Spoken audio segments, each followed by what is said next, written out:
Cześć. W dzisiejszym odcinku zamontuję kompensator Precision Armament HyperTap na Sako TRG-22 oczywiście. Sprawdzę, jak wpływa również na komfort oddawania strzałów. Czyli sprawdzimy, jak bardzo zmniejszył odrzut broni, czy poprawił kontrolę nad bronią, no i czy było warto wydać na kompensator tyle pieniędzy. Zapraszam.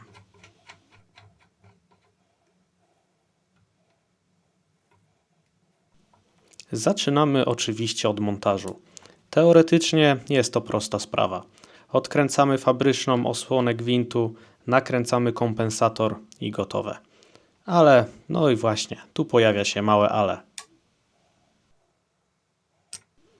Żeby wszystko było idealnie równo, łapię poziom na lufie, a następnie przenoszę go na kompensator. Do tego celu znowu używam poziomiczek, bo jak już coś robić, to porządnie. Poziomiczki możecie znać z wcześniejszego odcinka o mocowaniu lunety.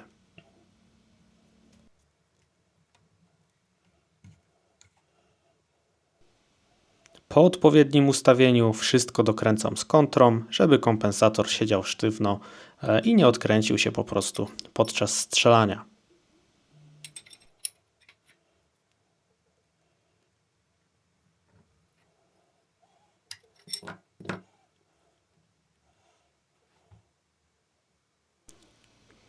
Dobra, szybki najazd na karabin i mała niespodzianka, o której wspominałem już chyba wcześniej.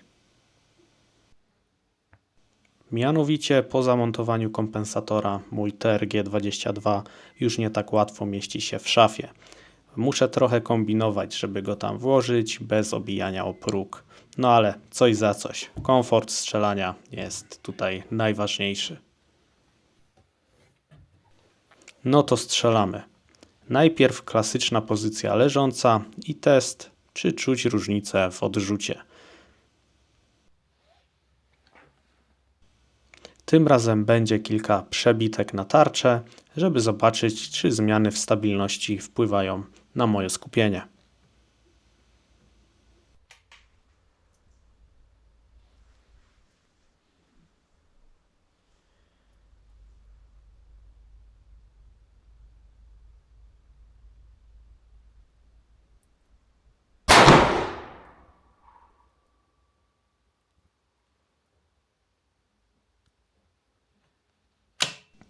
Już od tego pierwszego strzału czuć różnicę.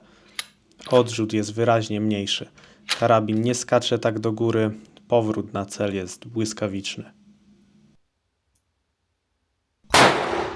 Co najlepsze, praktycznie cały czas widzę cel przez lunetę. Odrzut nie wybija mnie z pozycji, nie tracę kontaktu wzrokowego z celem, mogę obserwować trafienie w czasie rzeczywistym i od razu ocenić efekt strzału, czyli to, na czym najbardziej mi zależało.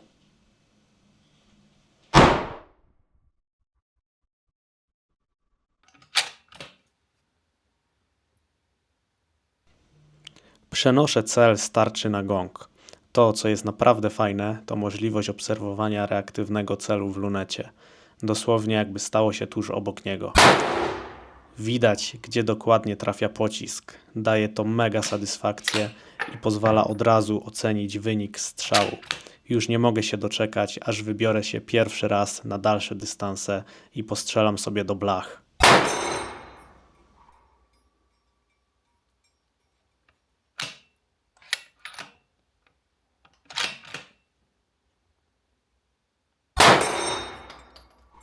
Dobrze, jeszcze kilka ujęć tego, jak ten karabin z tym kompensatorem strzela liniowo i bez żadnego praktycznie odrzutu i podskoku, a za chwilę to samo, tylko że w zwolnionym tempie. Delikatny ruch, który możecie zauważyć, to tak naprawdę ruch kamery na gimbalu spowodowany gazami prochowymi.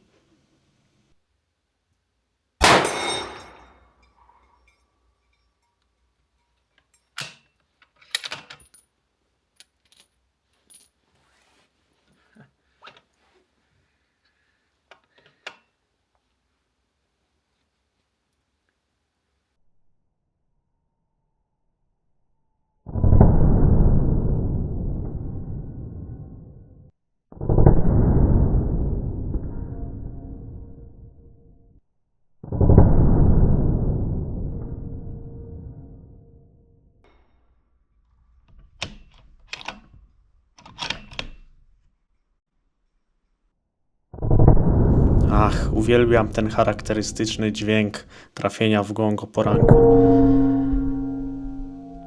Widać też, jaką siłę ma pocisk 308 Winchester.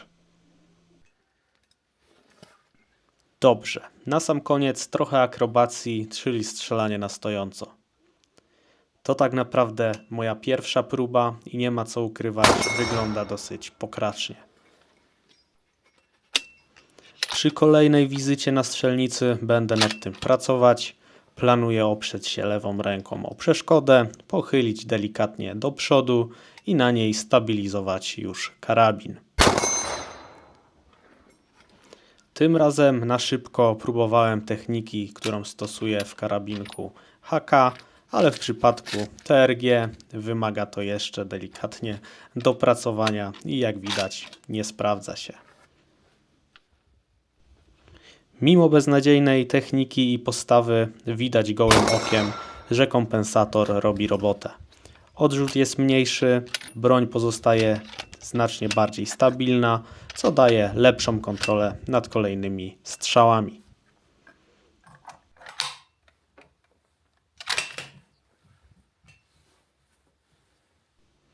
Krótko podsumowując, kompensator Precision Armament HyperTap według mnie jest to świetna inwestycja. Wyraźnie zmniejsza odrzut, co poprawia stabilność broni. Strzały są bardziej kontrolowane, co widać w szczególności w slow-mo. Jedyny minus, no w moim przypadku karabin trudniej zmieścić w szafie, a do tego wycior mam ciut za krótki, więc chyba przed czyszczeniem będę go demontować. A Wy jak robicie? Jakie są według Was dobre praktyki? Zostawiacie do czyszczenia kompensator na broni, czy go demontujecie? Dajcie znać w komentarzach.